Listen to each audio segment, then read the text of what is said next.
What's up, guys? This video is mainly a talking video, but as you can tell from the title, this is just an example of why you don't want to own a nice car or like your dream car in high school or college. When I bought this, first off, when I was looking, my parents were like, hey, you probably shouldn't buy like the nicest one because it's gonna sit in a parking lot. People will ding it, you'll never know it, who dings it or anything, because it's in a parking lot and you're just gonna have to live with it. We would advise you not to buy the nicest example.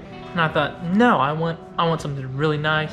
I'm in college, I should have something nice because I'm older now. I can handle it. Found this car, and long story short, it wasn't the perfect example, but checked all my boxes. Here we are, 5 years later, and sure enough, they were right. And over the past 4 or 5 years, I have noticed, you know, I get a ton of rock chips because I drive it a ton. So my hood and bumper are kind of goofed. Probably needs a repaint. Just look how bad that is.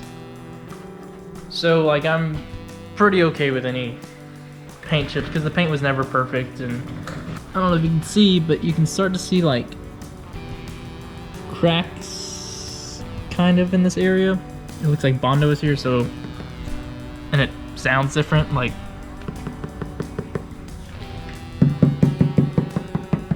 probably start a Bondo there, stop it there.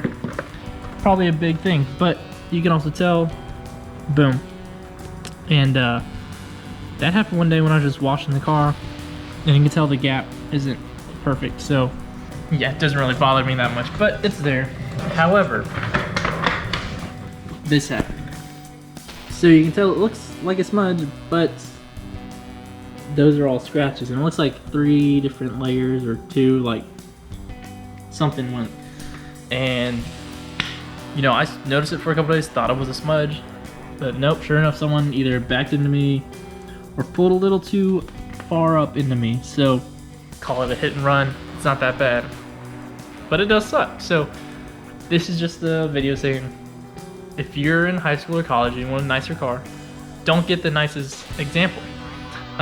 Because this stuff is bound to happen. You're in college, you're gonna live in a dorm at some point or an apartment, unless you know you live at home. But so it's gonna be sitting in a parking lot, exposed to elements, not in a garage.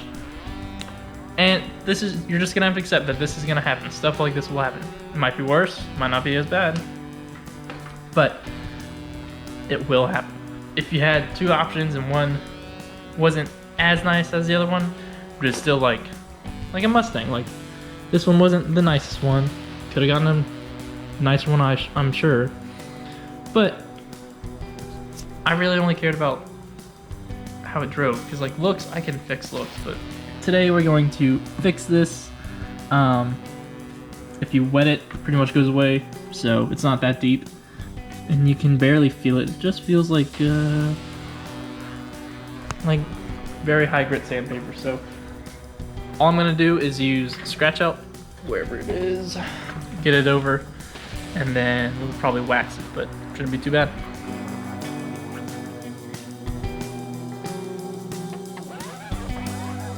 And it's pretty much gone after one pass, which is pretty nice. So again, there's just a small little incident. Didn't notice it for a couple days, just thought it was like my grease on there, like a smudge from my knee or something. And it is what it is. And I don't know if you can tell, but like right there, it looks like spider cracks or something. Luckily the bumper wasn't like punctured or cracked or deformed anywhere. It still, you know, has the pointy, but as you can see, there is massive paint chips there. Probably should repaint it, probably won't, because again, it's a high mileage Mustang that's 10 years old now. It's not that valuable, but it is to me because it runs and drives well. I knew it when I saw it. I was like, that wouldn't be hard to fix, because it did disappear with water. If you don't know, you can just run water over it. If it disappears, that's a very light scratch and should come out with just hand polishing. If it doesn't disappear, it's gonna require some wet sanding and blending techniques. So all is good here. I'll probably go ahead and wax the bumper and the hood and everything. yeah, lesson of the day: don't buy a super nice car when you're in high school or college and it lives in a parking lot most of its life. Because even if you're in a house in college or still in high school, you're in a house with a garage, you still gotta drive it and park it. And people will park close to you. People will have backpacks and shimmy through the two cars, and things happen. So just be prepared for that if you do have a nicer car. So, I mean, you could expel a nice car. I guess that would work too.